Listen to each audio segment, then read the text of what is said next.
আমি আয়াতে কারিমা তেলাওয়াত করেছি সূরা নিসার ৪ নম্বর আয়াত। এই আয়াতের ভেতর থেকে আবারও আমরা হক সম্পর্কে জানার চেষ্টা করব। আমরা আলোচনা করেছিলাম পিতামাতার হক, সন্তানের হক, মাঝখানে রবিউল আউয়াল মাস আসার কারণে নবীজির জন্ম আলোচনাও করেছি। আবার এই হকের মধ্যে চলে আসলাম।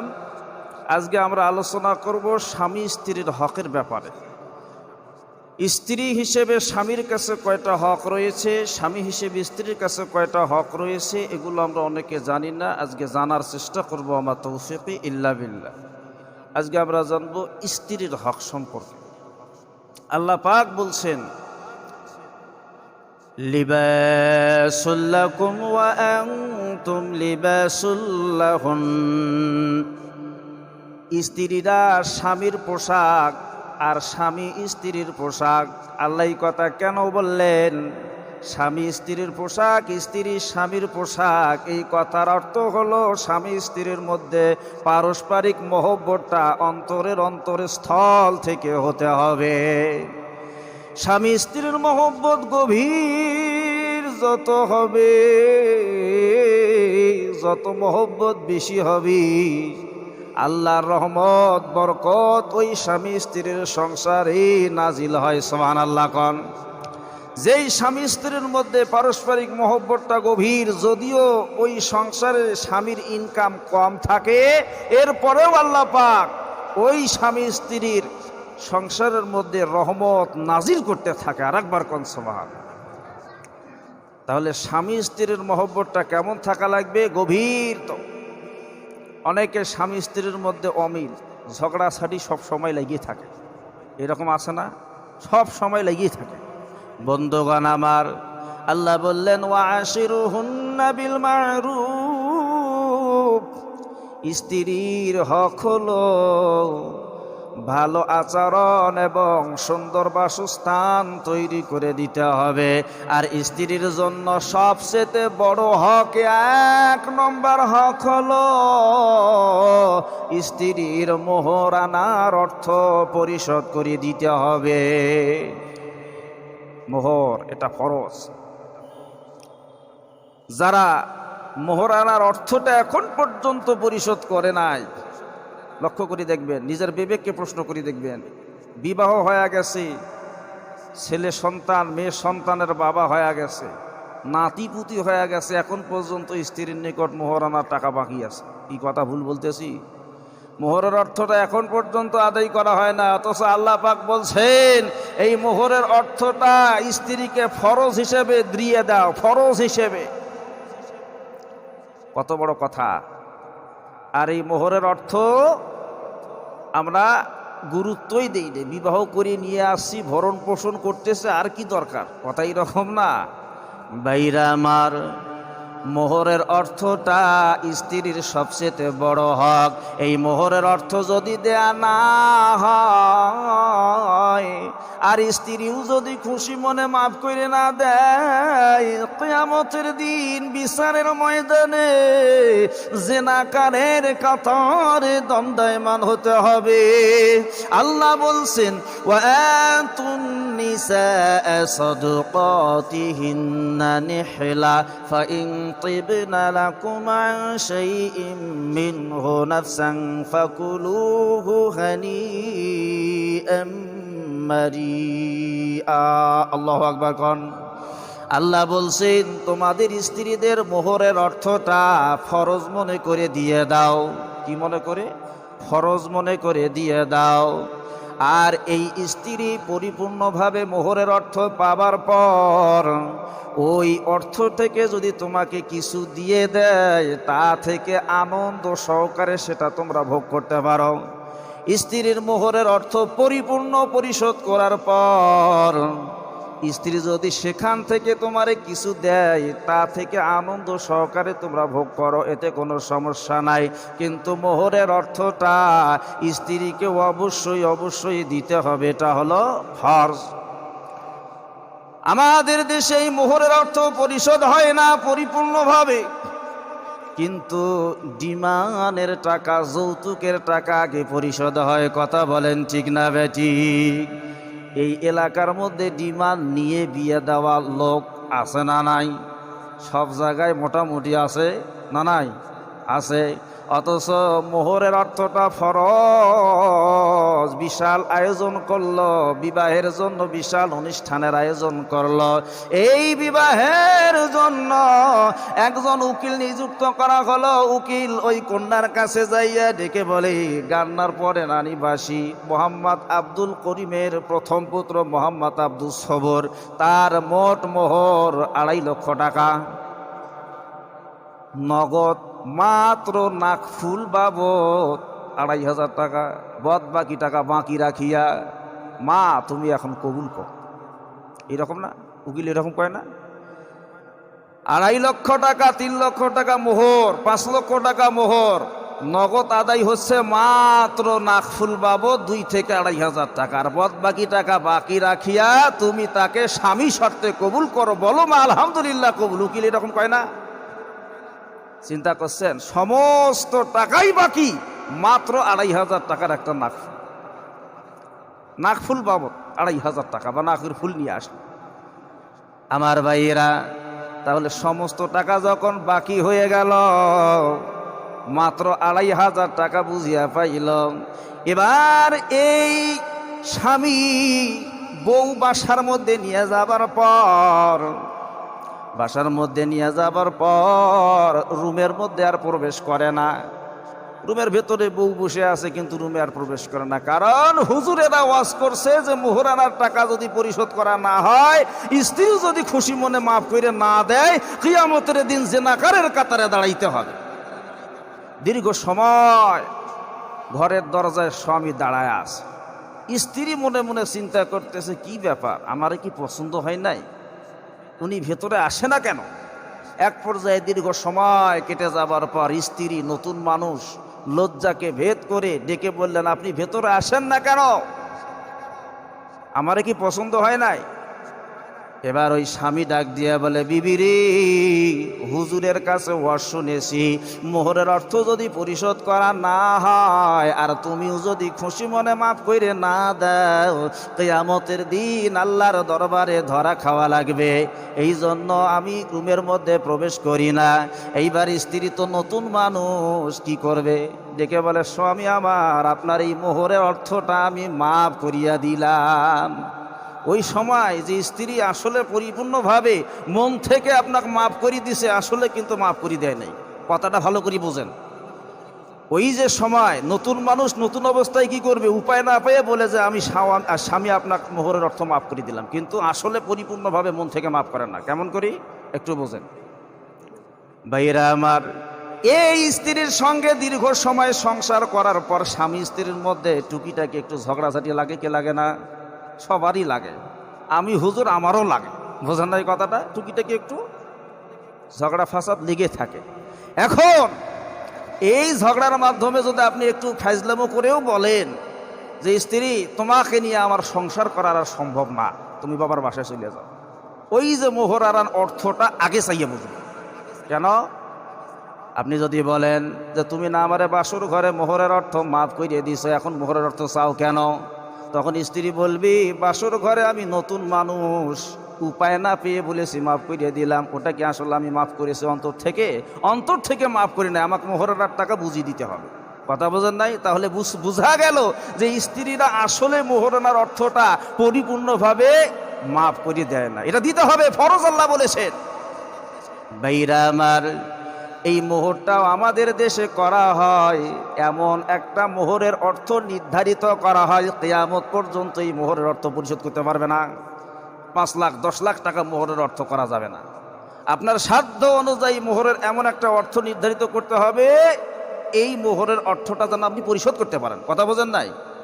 আন্দাজে 5 লাখ 10 লাখ টাকা মোহরের অর্থ করে দিলেন, ওই বেটা চাকরি করে 12-14 হাজার টাকা বেতন পায় মাসে, কিয়ামত পর্যন্ত ওই মোহরের অর্থ শোধ করতে পারবে না।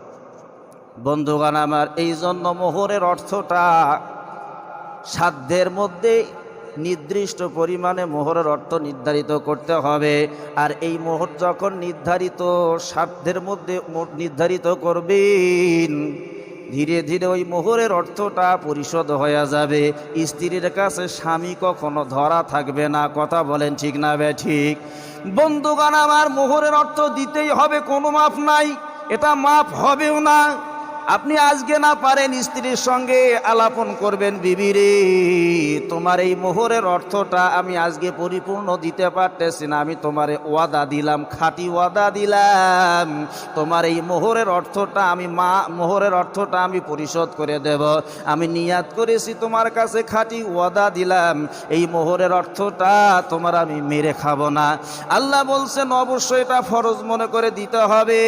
ছলে বলে কৌশলে মোহরের অর্থটা স্ত্রীর মেরে খাবেন এই সুযোগও আল্লাহ দেন নাই।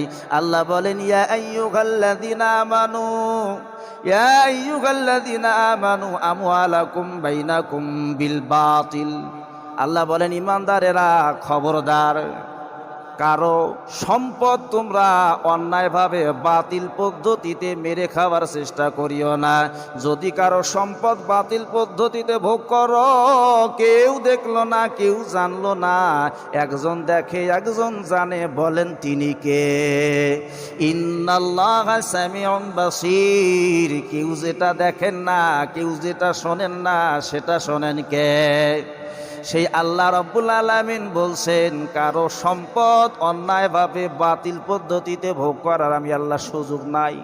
আল্লাহ বললেন কোনো সুযোগ নাই।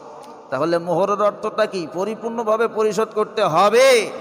আজকে পরিশোধ করতে না পারেন, স্ত্রীর সঙ্গে আলাপন করবেন যে স্ত্রী তোমার মোহরের অর্থ আমি পরিশোধ করে দেব, বর্তমান সময় আমার হাত ছট, ধীরে ধীরে আমি পরিশোধ করে দেব। 12 বছরে পরিশোধ করেন। আপনার মোহরের অর্থ করা হয়েছে 1.5 লাখ টাকা, প্রত্যেক মাসে স্ত্রীকে 1000 টাকা করে জমা দেন। কথা বোঝেন নাই? তাহলে 12 মাসে 12,000, 12 বছরে 1,20,000, এরপরে 15 বছরে 14-15 বছরে দেখা গেল যে 1.5 লাখ টাকা পরিশোধ হয়ে গেল। যাকে নিয়ে আমাদের সংসার করি, খাইতেই হবে, ধীরে ধীরে কিস্তির মাধ্যমে এই সিস্টেমে আপনার মোহরানার অর্থটা দিয়ে পরিশোধ করতেই হবে। কথা বোঝেন নাই? কোনো মাপ নেই। তাহলে মোহরের অর্থটা আমার দেশে পরিশোধ খুবই কম হয়, আবার অনেক জায়গায় হয়। দেখা যাচ্ছে যে অনেক ভালো ফ্যামিলি, শিক্ষিত ফ্যামিলি, এমন আলেম ওলামা আছে, মোহরের অর্থটা পরিপূর্ণ দিয়ে স্ত্রীকে বুঝাইয়া দিয়ে বিবাহ করে বউ নিয়ে আসে, এমন অনেক নজির আছে। কথা ঠিক না? আবার অধিকাংশ জায়গায় এই যে বললাম শতকরা মোহরের অর্থ করেছে 3 লাখ টাকা, 2,500 টাকার একটা নাক ফুল দিয়ে বউ নিয়ে আসে। এমনটা হয় কি হয় না? অথচ ডিমান্ড করে যেইটা শ্বশুর বাড়ি থেকে যৌতুক নেওয়া হয়, এটা কিন্তু মোহরের আগে পরিশোধ হয়ে যায়। কথা ঠিক না? বলেন তো, এই যে ডিমান্ড দেওয়া, যৌতুক খাওয়া, যৌতুক দেওয়া, দুটাই কি গুনাহের কাজ না ভালো কাজ? সম্পূর্ণরূপে হারাম। স্ত্রী, কোনো পুরুষ যদি শ্বশুর বাড়ি থেকে ডিমান্ড করে যৌতুক আদায় করে, এটা হলো সম্পূর্ণরূপে কি হারাম। যারা এই ডিমান্ড করে কন্যাপক্ষের বাসা থেকে যৌতুক গ্রহণ করে, এর মতো নির্লজ্জ বেহায়াপনা লোক আর দুনিয়ার মধ্যে নাই। কথা বলে ঠিক না বেটি? এই ডিমান্ডটা আমাদের সমাজের মধ্যে চালু আছে না নাই? সত্যি কথা বলেন, আছে না নাই? ডিমান্ড ছাড়া কি বিয়ে দেন ছেলে পেলে? হ্যাঁ, নিয়াত করতে পারবেন না যে আমি নিজে করি, ছেলেকে বিয়ে দেই, ডিমান্ড ছাড়া বিয়ে দেবো, এরকম নিয়াত করতে পারবেন না। আল্লাহ পাক আমাদের সম্পদ দিয়েছে, দুনিয়ার মধ্যে হায়াত দিয়েছে। আল্লাহ যতদিন পর্যন্ত হায়াত রাখছে কামাই করতে পারবো একদিন, কিন্তু পরের টাকার প্রতি লোভ করা যাবে? তাহলে নিয়াত করেন, খাঁটি নিয়াত, যে আমি বিবাহ যদি করি বা আমার ছেলেকে বিবাহ দেই। অনেকে আছেন এখনো বিবাহ করেন নাই, সন্তানকে যখন বিবাহ দেবেন, ছেলেকে বিবাহ দেবেন, অবশ্যই ডিমান্ড গ্রহণ করবেন। মনে থাকবে? ডিমান্ড গ্রহণ করবেন। বলেন আলহামদুলিল্লাহ। করব না? আল্লাহ পাক কবুল করুক। তাহলে ডিমান্ড খাওয়া এটা সম্পূর্ণরূপে কি হারাম। শ্বশুর বাড়ি থেকে যদি খুশি হয়ে ভালোবেসে জামাইকে কিছু দেয়, সেটা হলো আলাদা বিষয়। কিন্তু আপনি ডিমান্ড করলেন যে 2 লাখ, 5 লাখ, 3 লাখ চাকরি নিয়ে দিতে হবে, এ নিয়ে দিতে হবে, ডিসকভার মোটর সাইকেল দিতে হবে, এইরকম ডিমান্ড করে নেওয়া দেওয়া দুটাই অপরাধ। কথা বোঝেন নাই কথাটা? তাহলে এর থেকে আমরা বর্জন থাকার চেষ্টা করবো। আমা তৌফিক ইল্লা বিল্লাহ। সকলে বলেন আমিন। সম্মানিত হাজিরিন, তাহলে স্ত্রীর 1 নম্বর বড় হক হলো মোহরের অর্থটা অবশ্যই ফরজ মনে করে পরিশোধ করতে হবে। পদ্ধতি বাতা দিলাম। এখন পর্যন্ত যারা মোহরের অর্থ দেন নাই, নিজের বিবেককে প্রশ্ন করুন। আমি কিন্তু জানি না, আপনারা জানেন, আপনারা বিবাহ করছেন, নিজের বিবেককে প্রশ্ন করুন যে আমার স্ত্রীকে আমি পরিপূর্ণভাবে মোহরের অর্থ দিছি কিনা। যদি না দিয়ে থাকেন, আজ এই মাস থেকে শুরু করে দেন। আপনার স্বার্থ অনুযায়ী 2000 5000 টাকা করে স্ত্রীকে জমা দেন, জমা দিয়ে যত টাকা মোহর আছে শোধ করে দেন, পরিশোধ করে দেন। কিয়ামতের দিন ধরা খাওয়া লাগবে আল্লাহর কাছে।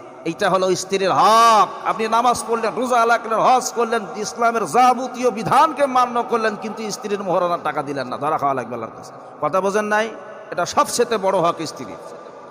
এবারে আসেন, স্ত্রীর 2 নম্বর হক হলো, আমার ভাইরা, বিবাহ থেকে মৃত্যু পর্যন্ত স্ত্রীর ভরণ পোষণ, কাপড় বস্ত্রের ব্যবস্থা করতে হবে। আপনার সাধ্য অনুযায়ী, আপনার সামর্থ্য অনুযায়ী স্ত্রীকে ভালো সাবান, ভালো তেল, ভালো কাপড় কিনে দিতে হবে। এই জায়গার মধ্যে কিপটামো করলে চলবে না।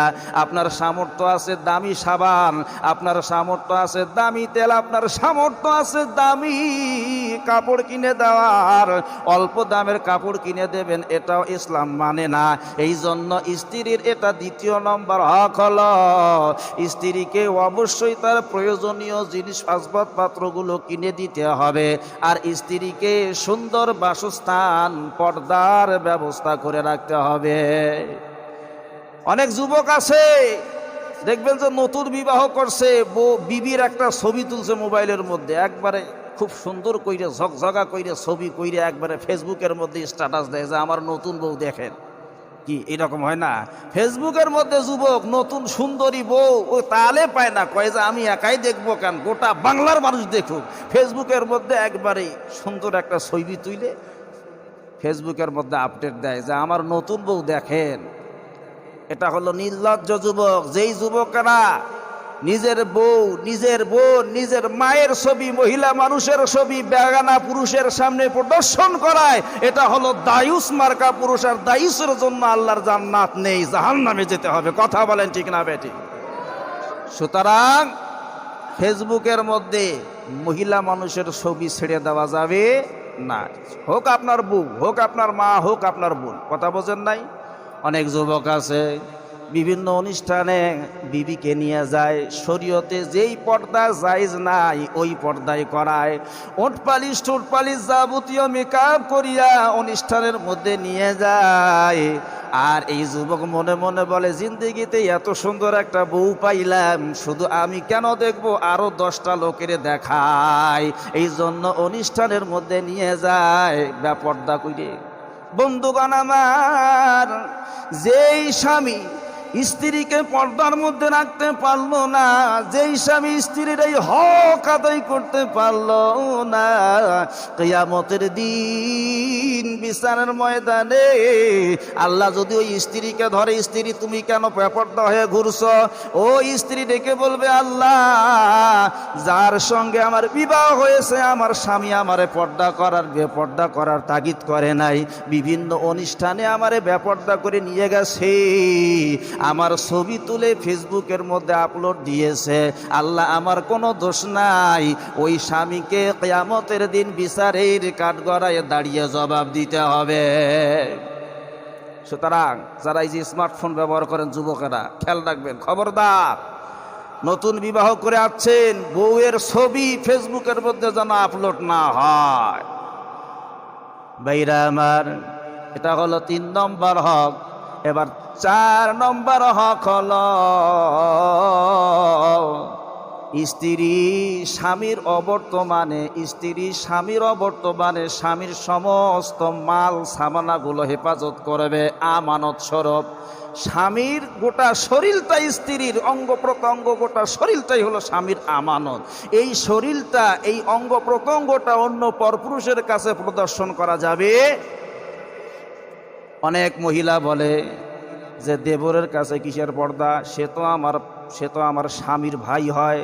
কি এরকম না? সে তো আমার স্বামীর ভাই হয়, তার সঙ্গে কিসের পর্দা? এরপরে বলে সে আমার খালাতো ভাই, মামাতো ভাই, ফুফাতো ভাই, তার সামনে কেমন পর্দা করতে হবে। মনে রাখবেন, এরা হলো পরপুরুষ, আর পরপুরুষের সামনে আপনার অঙ্গ প্রত্যঙ্গ প্রদর্শন করা যাবে না, কারণ মহিলা মানুষের কণ্ঠটা পর্যন্ত পর্দা। অন্য পরপুরুষের সঙ্গে কথা বলা যাবে না। যদি কথা বলার খুব প্রয়োজন হয়, মাদ্রাসায় মুফতি সাহেব হুজুর আছে, জিজ্ঞাসা করবেন। যদি খুব প্রয়োজন হয়, কর্কশ ভাষায় কথা বলতে হবে মহিলাদেরকে, যাতে করে ওই কণ্ঠের মধ্যে কোনো আকর্ষণ সৃষ্টি না হয়। কথা বোঝেন নাই? অন্য পরপুরুষের সঙ্গে খুব প্রয়োজন হলো কথা বলার, কথা বলতে পারবে, কিন্তু কর্কশ ভাষায় যেন আকর্ষণ সৃষ্টি না হয়। তাহলে মামাতো ভাই, খালাতো ভাই, ফুফাতো ভাই, দেবরের সামনে পর্দা করার দরকার আছে না নাই? দেবর হলো মৃত্যু সমতুল্য, হোক হোক স্বামীর ভাই, এরপরেও তার সামনে পর্দা করতে হবে। আমার বন্ধুগণ, অনেক মহিলা আছে স্বামী বিদেশে, অন্য পরপুরুষের সঙ্গে ফেসবুকের মেসেঞ্জারে, এরপরে হলো হোয়াটসঅ্যাপে, ইমোতে কথা বলে বলে সময় কাটায়। এক পর্যায়ে এই মহিলাটা সম্পর্ক গভীর করে পরকীয়া নামক জঘন্যতম গুনার মধ্যে লিপ্ত হয়ে যায়। কথা ঠিক না ব্যাঠিক? বাস্তব প্রমাণ ফেসবুকে আমি দেখেছি যে অমুক প্রবাসীর স্ত্রী এলাকার একজন ছেলের সঙ্গে কট খাইছে। কি খাইছে? কট খাইছে। প্রবাসীর স্ত্রী এলাকার যুবকের সঙ্গে ধরা খাইছে, দুইজনের গাছের মধ্যে বাইন্ধে রাখছে এবং ছেলেপেলেরা ভিডিও করে ফেসবুকের মধ্যে ছাড়িয়ে দিছে। দুইজন একজনের দুইজনের একসঙ্গে করিয়ে বাইন্ধে রাখছে, এলাকাবাসী বিচার করতে। এইরকমও ঘটনা দেখা যায় কি যায় না? এই যুবকেরা কথা বলেন, যায় কি যায় না? অবশ্যই ফেসবুক খুলে দেখবেন, অমুকের ছেলে অমুকের মেয়ে ধরা পড়ছে, বাইন্ধে রাখছে গাছের সঙ্গে। পরকীয়া করতে গিয়ে প্রবাসীর স্ত্রী ধরা পড়ছে। এই জন্য স্ত্রী হলো স্বামীর গোটা শরীরটা, স্ত্রীর অঙ্গ প্রত্যঙ্গ, এটা হলো স্বামীর আমানত। এই আমানতের খেয়ানত করা যাবে না। সম্মানিত হাজিরিন, এটা হলো স্ত্রীর 4 নম্বর হক। অবশ্যই অবশ্যই স্বামীর আমানতের হেফাজত করতে হবে। এবারে আসেন 5 নম্বর হক হলো স্ত্রীরা স্বামীর উপরে একটু মান অভিমান করবে, এটা জায়েজ আছে। স্ত্রীরা স্বামীর উপরে একটু মান অভিমান করার অধিকার রয়েছে। হাদিস, আল্লাহর নবীজির স্ত্রী আম্মা জান আয়েশা রাদিয়াল্লাহু তাআলা আনহা, একবার মুনাফিকেরা আম্মা জান আয়েশার সতীত্বের ব্যাপারে মিথ্যা অপবাদ প্রচার করতে লাগলো। আল্লাহর নবীজি নিজে সন্দেহের মধ্যে পড়ে গেলেন। আম্মা জান আয়েশা বলেন, নবীজির চেহারার মধ্যে তাকাইলি একটা বিরক্তির ছাপ দেখা যায়। এই জন্য আমি আয়েশা আল্লাহর নবীকে ডেকে বললাম, ইয়া রাসূলুল্লাহ, আপনি অনুমতি দেন, আমি বাবার বাসায় চলে যাই। আল্লাহর নবীর নিকট অনুমতি নিয়ে আম্মা জান আয়েশা বাবার বাসায় চলে গেলেন। এইদিকে আল্লাহর নবীজি আল্লাহর ওহীর জন্য অপেক্ষা করতেছেন যে আল্লাহ কখন আমার স্ত্রী আয়েশার সতীত্বর ব্যাপারে কোরআনুল কারীমের আয়াত নাজিল করে দেবে। দীর্ঘ কয়েক মাস অতিবাহিত হবার পর জিবরাইল আমিন আম্মা জান আয়েশার সতীত্ব পবিত্রতার ব্যাপারে কোরআনুল কারীমের আয়াত নিয়ে হাজির হলেন। সুবহানাল্লাহ কোন বন্ধুগণ আমার, এই আয়াত পাবার পর, এই ওহী পাবার পর মায়ের নবী বড় খুশি হইয়া শ্বশুর বাড়ি চলে গেলেন।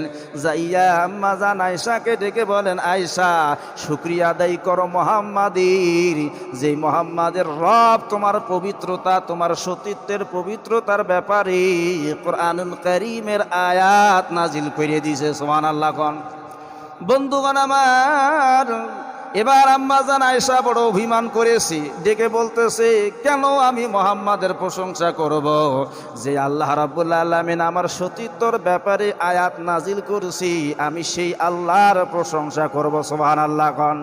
এখানে কিন্তু আম্মা জান আয়েশা নবীর ওপর অভিমান করে বলল যে কেন আমি মুহাম্মাদের প্রশংসা করব, আর এই অভিমানটা আল্লাহর নবীজি হাসি মুখে বরণ করে নিছে। আমার বন্ধুগণ, এটা কোন আয়েশা? যেই আয়েশা মাত্র অল্প বয়সে এত গভীর জ্ঞান, এত পণ্ডিত্য অর্জন করেছিল, বড় বড় সাহাবারা পর্যন্ত কঠিন এবং জটিল মাসালাগুলি আম্মাজান আয়েশার কাছে জেনে নিতেন। এই আম্মাজান আয়েশাকে আল্লাহর নবী ডেকে বলেন, আয়েশা তুমি যখন আমার ওপর অভিমান করো আমি বুঝতে পারি। কেমন করে? যখন তুমি আমার ওপর অভিমান করো তখন আমার সঙ্গে কথা বলতে বলতে তখন তুমি বলো ইব্রাহিমের আল্লাহর কসম, ইব্রাহিমের রবের কসম। আর আমার সঙ্গে যখন তুমি সন্তুষ্ট থাকো তখন বলো মুহাম্মাদের রবের কসম। সুবহানাল্লাহ কন। আম্মা জান আয়েশা ডেকে বলেন, নবীজি মুখে যতই আমি অভিমান করি না কেন আমার অন্তরের অন্তরস্থলে আপনার জন্য মহব্বত রয়েছে। কোন সুবহানাল্লাহ।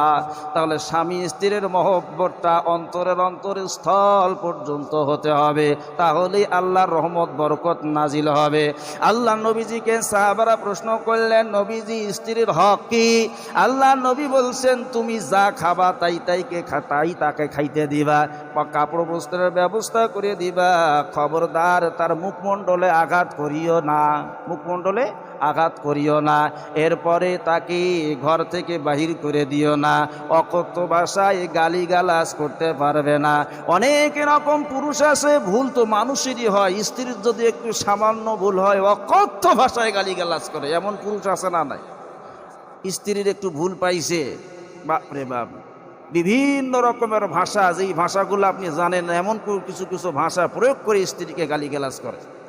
এমন গালিগালাজও করা যাবে না। আল্লাহ রাব্বুল